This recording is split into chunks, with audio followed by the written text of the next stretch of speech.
लावून घेतलं सर त्यांनी। यानंतर आपण घेणार आहोत महत्त्वाच्या घडामोडींचा वेगवान आढावा।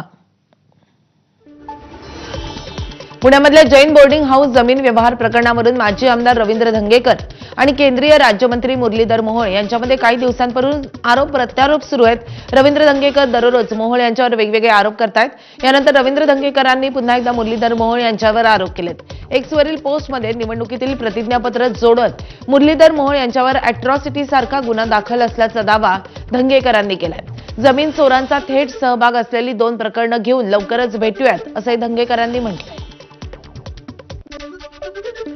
नवी मुंबईमधल्या सिडको जमीन घोटाळा झाल्याचा आरोप शरद पवारांच्या राष्ट्रवादीचे आमदार रोहित पवारांनी केलेला होता, तर या आरोपांमध्ये तथ्य असल्याचं समोर आलंय। बिवलकर यांनी तब्बल 1400 कोटी रुपयांची फसवणूक केल्याचं वनविभागाच्या चौकशी अहवालामध्ये नमूद करण्यात आलंय। वनविभागाचा चौकशी अहवाल एबीपी माझाच्या हाती लागलाय, तर वनविभागानं फसवणुकीची पोलीस ठाण्यामध्ये तक्रारही दिली आहे। भाजपमध्ये इनकमिंगचं प्रमाण मोठ्या प्रमाणात वाढलंय। अशातच केंद्रीय मंत्री नितीन गडकरींनी भाजप नेत्यांचे कान टोचलेत। जुन्या कार्यकर्त्यांकडे लक्ष द्या, अन्यथा जितक्या जोरात वाढले तितक्याच जोरात खाली आल्याशिवाय राहणार नाही असं गडकरी म्हणाले। जुना कार्यकर्ता हा घरकी मुर्गी दाल बराबर, तर बाहेरून आलेले सावजी चिकन मसाला असं म्हणत त्यांनी नागपुरी भाषेमध्ये पक्षामधल्या परिस्थितीवर भाष्य केलंय। नागपूरच्या कळमेश्वरमध्ये भाजपचे नेते राजू पोद्दार यांच्या कामांच्या आठवणींना उजाळा देताना त्यांनी हे वक्तव्य केलंय। चांगला माणूस असतो, घर की मुर्गी डाल बराबर। त्यामुळे बाहेरचा चिकन मसाला सावजीचा चांगला लागतो। जरा जुन्या लोकांकडे लक्ष ठेवा। हे जोपासलेले कार्यकर्ते माझ्या का आता मी तर नाही आहे, तुम्ही नेतृत्व करता। जर या प्रामाणिक कार्यकर्त्याची तुम्ही कदर नाही केली तर जेवढ्या जोराने वरती चालल्या तेवढ्या जोराने खाली आल्याशिवाय राहणार नाही, हे तुम्ही लक्षात ठेवा। केंद्रीय राज्यमंत्री मुरलीधर मोहोळ यांनी काल मुख्यमंत्री देवेंद्र फडणवीसांची भेट घेतली आहे। या भेटीमध्ये दोन्ही नेत्यांमध्ये तब्बल 40 मिनिटं चर्चा झाली आहे। शिवसेना नेते आणि माजी आमदार रवींद्र धंगेकरांनी मोहोळांवर कथित जमीन घोटाळ्याचा आरोप केलाय। तसंच मोहोळ हे महापौर असताना बिल्डरची कार वापरत होते आणि याच कारवर महापौर अशी शासकीय पाठी होती असा आरोपही धंगेकरांनी केलाय। त्यानंतर धंगेकरांनी स्पष्टीकरण देत हे आरोप फेटाळले आणि आपण स्वतःची गाडी वापरल्याचा दावा मोहोळांनी केलाय। याच सर्व आरोपांच्या पार्श्वभूमीवर मोहोळांनी फडणवीसांशी चर्चा केल्याचं कळत आहे। अमरावतीमधील मोर्शीच्या उपविभागीय कृषी कार्यालयामधल्या लिपिक विनोद राऊत यांचा मृतदेह आढळल्यानं खळबळ उडाली होती। मोर्शीतील तालुका फळरोप वाटिका येरला विभागाच्या जागेवर गुरुवारी रात्री त्यांचा मृतदेह सापडला होता। प्रेम प्रकरणातून त्यांची हत्या झाल्याचं उघड झालंय। अटक केलेल्या आरोपीचं नाव धनराज वानखडे असं आहे आणि त्याच्या पत्नीसोबत अनैतिक संबंध असल्याने विनोद राऊत यांची हत्या करण्यात आली आहे। पोलिसांनी आरोपीला अटक करून त्याच्या विरोधात खुनाचा गुन्हाही दाखल केलाय। मृत विनोद राऊत याच्या डोक्यावर पायावर लोखंडी साखळीनं मारहाण केल्याच्या खुणा आहेत। बेदम मारहाण करून विनोद राऊत यांची हत्या करण्यात आली आहे। या संदर्भात पुढील तपास मोर्शी पोलीस करतायत। हा गुन्हा करणारा जो व्यक्ती आहे तो धनराज सुखदेव वानखडे, तो श्रीकृष्ण पेठमध्ये राहतो आहे। एफआयआर ही मृतकाच्या मुलाने तेजसने दिलेली आहे आणि त्याच्या तक्रारीप्रमाणे आपण तो गुन्हा दाखलही केलेला आहे। रात्रीला गुन्हा दाखल झाला आणि आरोपी सुद्धा आम्ही ताब्यात घेतलेला आहे। धाराशिव जिल्ह्यामध्ये भाजप पाठोपाठ अजित पवारांच्या राष्ट्रवादीनेही स्थानिक स्वराज्य संस्थेच्या निवडणुकीसाठी मोर्चे बांधणी सुरू केली। कृषी मंत्री आणि राष्ट्रवादीचे नेते दत्तात्रय भरणे आज धाराशिव जिल्ह्याच्या दौऱ्यावर आहेत। स्थानिक स्वराज्य संस्था निवडणुकीच्या अनुषंगानं पदाधिकारी मेळावा ते घेतील। आगामी निवडणुका स्वतंत्र लढावा हा सूर राष्ट्रवादीच्या एका गटाकडून पाहायला मिळतोय, त्यामुळे आज भरणे याबाबत काय बोलणार याकडे लक्ष असेल। राज्यामध्ये येणाऱ्या बांगलादेशी घुसखोरांना आता आळा बसणार आहे, कारण बांगलादेशींची ब्लॅकलिस्ट तयार करून रेशन कार्डची पडताळणी करण्याचे निर्देश राज्य सरकारने दिलेत। घुसखोरी रोखण्यासाठी फडणवीस सरकारनं मोठं पाऊल उचललंय।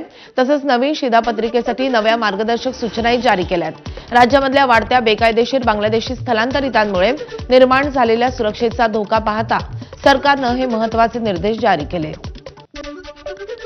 ऑक्टोबर महिन्यामध्ये मुंबईमध्ये 2025 मधील सर्वाधिक खराब हवेच्या गुणवत्तेची नोंद झाली आहे। दिवाळीच्या कालावधीमध्ये म्हणजेच 18 ते 22 ऑक्टोबर दरम्यान मुंबईच्या हवेची गुणवत्ता नीचांकी पातळीवर नोंदवली गेली आहे.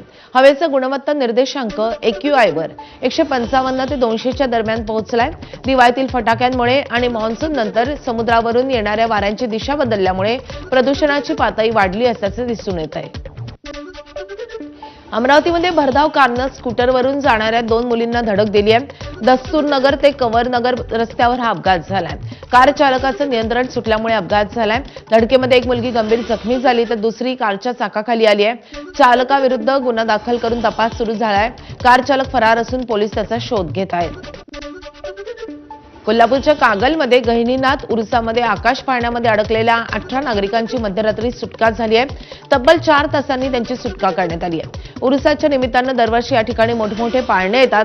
यावर्षी आलेल्या आकाश पाळण्यामध्ये 18 नागरिक बसले होते. हा पाळणा 80 फूट वर जाऊन गोलाकार फिरत असतो. मात्र काल रात्री हा पाळणा वर गेल्यानंतर अडकला. यामध्ये 9 पुरुष, 5 महिला आणि 4 लहान मुलांचा समावेश होता. पाळणा चालकाने 1 तासभर पाळणा खाली घेण्यासाठी प्रयत्न केला, मात्र ते शक्य झाले नाही. वर अडकलेल्या नागरिकांना त्यांचे नातेवाईक खालून धीर देत होते. शेवटी कोल्हापूर महापालिकेच्या अत्याधुनिक यंत्रणा असलेल्या गाडीनं या सगळ्यांची सुटका केली आहे.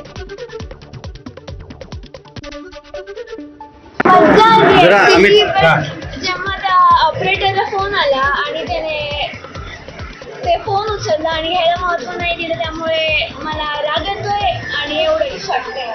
जेव्हा आम्ही वरती होतो तेव्हा आम्हाला भीती वाटत होती, पण गार वारा असल्यामुळे खूप थंडी वाटत होती.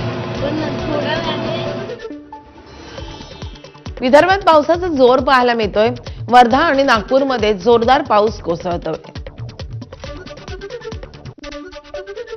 आग्र्यामध्ये फटाके फोडताना केलेली स्टंटबाजी मुलाच्या जीवावर बेतली आहे. पाईप गनद्वारे मुलं फटाके फोडत होते.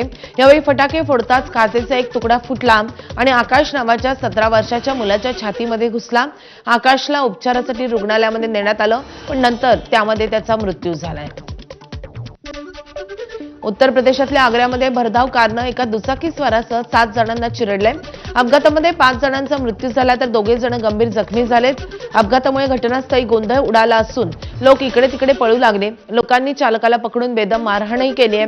पोलिसांनी चालकाची सुटका करून त्याला न्यू आग्रा पोलीस स्टेशनमध्ये नेलंय. दिल्लीच्या हवेची गुणवत्ता शुक्रवारी काहीशी सुधारली असून ती आता वाईट या श्रेणीमध्ये आहे. त्यापूर्वी 4 दिवस दिल्लीची हवा अतिशय वाईट या श्रेणीमध्ये गणली गेली होती. शुक्रवारी दिल्लीचा AQI 275, तर गुरुवारी 354 इतका नोंदवला गेलेला होता. राजधानी दिल्लीमधल्या 300हून अधिक शाळांना बॉम्ब न उडवण्याच्या धमकीचा मेल आलाय. त्यानंतर अधिकाऱ्यांनी तपासासाठी सर्व शाळांमधील इमारती रिकाम्या केल्यात. मात्र तपासणी अंती ही अफवा असल्याचं पोलिसांनी सांगितलंय. दरम्यान या बोगस ईमेलचा आता पोलिसांकडून तपास सुरू आहे. लडाखमध्ये 24 सप्टेंबरला झालेल्या हिंसाचाराची न्यायालयीन चौकशी आजपासून सुरू होतीये, अशी माहिती लडाखच्या कायदा आणि न्याय विभागाचे सल्लागार कुरेशी तारिक मेहमूद यांनी दिली आहे. यामध्ये चौकशी समितीसमोर हिंसाचारातील पीडितांचे जबाब नोंदवले जातील.